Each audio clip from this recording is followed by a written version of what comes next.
පොඩ්ඩක් කොහොම ඉන්න. ඔයාලටත් හිතනවද පුංචි බබාලව අවුස්සලා පුංචි සතුටක් විඳින්න? එහෙනම් මේ වීඩියෝ එක ඔයා අනිවාර්යෙන්ම බලන්න ඕනේ. සමහර වෙලාවට දෙමව්පියෝ වෙන්න පුළුවන්, ආච්චි සීයා වෙන්න පුළුවන්, නැන්ද මාමා වෙන්න පුළුවන්, අම්මි තාත්තගේ යාළුවෝ වෙන්න පුළුවන්. මෙයාලා try කරනවා පුංචි දරුවන්ගේ ලිමිට් එක පරීක්ෂා කරන්න. සීමාව පරීක්ෂා කරන්න. නේද? ඕක කරන්න ගිහිල්ලා තමයි මෙන්න මේ අවුස්සනවා කියන මාතෘකාව ගොඩ නැගෙන්නේ. පුංචි දරුවෝ එයාලගේ දේවල් වලට හරි ආසයි නේද? ඉතින් එයාලගේ දේවල් මගේ කියලා තියාගන්න. ඉතින් ඔන්න ඔය වගේ අවස්ථාවක වැඩිහිටියෙක් ගිහිල්ලා මේ ටොයි එක මං ගන්නවා. මේ ස්වීට් එකට මම ආසයි. ඒක මං කනවා. මේක මගේ. මං ඒක ගන්නවා.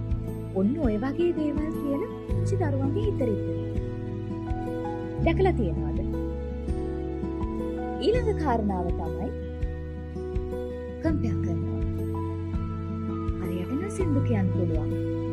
හරියට නටන්න පුළුවන් හොඳට. ඔයාට බෑනේ. මට චිත්‍ර අඳින්න බෑනේ. වැඩක් නෑනේ.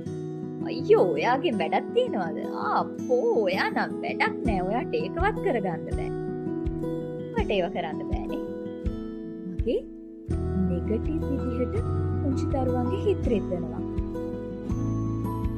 ඊළඟ කාරණාව තමයි ගෙදරට චුටි නංගි බබෙක් හරි මල්ලි බබෙක් හරි ඇවිල්ලා නම් එයාව බලන්න එන අය මෙන්න මේ වගේ දේවල් කියන්න පුළුවන්.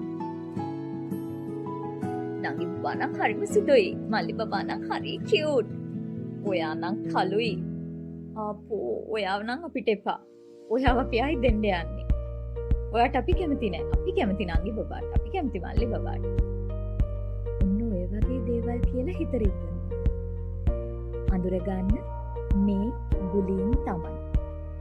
බුලී කරනවා කියන්නේ ෆිසිකල් අබියුස් එකක්ම නෙමෙයි. ෆිසිකලි කාට හරි කරදර කරන එක, තල්ලු කරන එක, ගහන එක විතරක්ම නෙමෙයි. හිත රිදෙන්න වචන කියන එකත් බුලින් තමයි. ඉතින් පුංචි දරුවන්ට වැඩිහිටියෝ හිතන්න පුළුවන් අයියෝ එක කියපු දෙයක් විතරනේ අපිට අනේ අයා ගොඩක් අපේ පවුලේ ළඟ කෙනෙක් අපිට ඒකට මුකුත් කියන්න බෑ. එයාට කියාපු එක තරහ වෙයි වුණේ වගේ දේවල් හිතෙන්න පුළුවන්. ඔව් ළඟම අය තමයි ගොඩක් වෙලාවට මේ වගේ දේවල් කරලා දරුවගේ හිත රිද්දන්න හදන්නේ. ඉතින් අපි වැඩිහිටියෝ විදිහට මේ වගේ දේවල් වලට ඉඩ දෙන්න හොඳ නෑ. මොකද පුංචි හිත කියන්නේ හරියට ලස්සන චූටි මලක් වගේ. මේ මලේ පෙති තැලුනොත් තැලුනමයි. ඒ තැලිච්ච මලේ පෙති ආයි ලස්සනට මලක් ලස්සන නියම මලක් වෙන්නේ මලක් කරගන්න අපිට කවදාවත්ම බැහැ. ඒ මොකද මම එහෙම කියන්නේ පුංචි හිතට පුංචි කාලේ ඒ දේ කිව්වත් ඔය මම ඊට ඉස්සෙල්ලා කතා කරපු ඒ හිත රිදෙන මොන දේ කිව්වත් ඔයාලා හිතන්න පුළුවන් ලොකු වෙනකොට ඔය කිසි දෙයක් මතක නෑනේ කියලා. නැහැ. මේක යටිහිතේ තැන්පත් වෙනවා. අපේ සිත් රිදුවීම් සියල්ලක්ම අපේ යටිහිතේ තැන්පත් වෙනවා. ඒ සිත රිදෙන වාරයක් පාසා යටිහිතේ තැන්පත් වුණාම එයාලා වැඩිහිටියෝ බවට පත් වුණාම තමයි මේවා එළියට එන්නේ. පෞරුෂත්ව වර්ධනය අඩාල වීම, එතකොට එයාලගේ තවත් පුද්ගලයන් සමග හැසිරෙද්දි එයාලත් ඒ වගේ බුලියින් කරන්න, එයාලත් ඒ වගේ සිත රිදෙන දේවල් කියන්න පෙළඹෙනවා.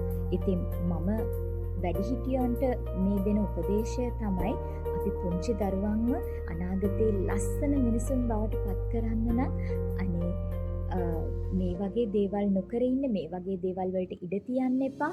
අපිට දරුවන්ට කතා කරන්න, මොටිවේට් කරන්න ලස්සන ක්‍රම ගොඩක් තියෙනවා.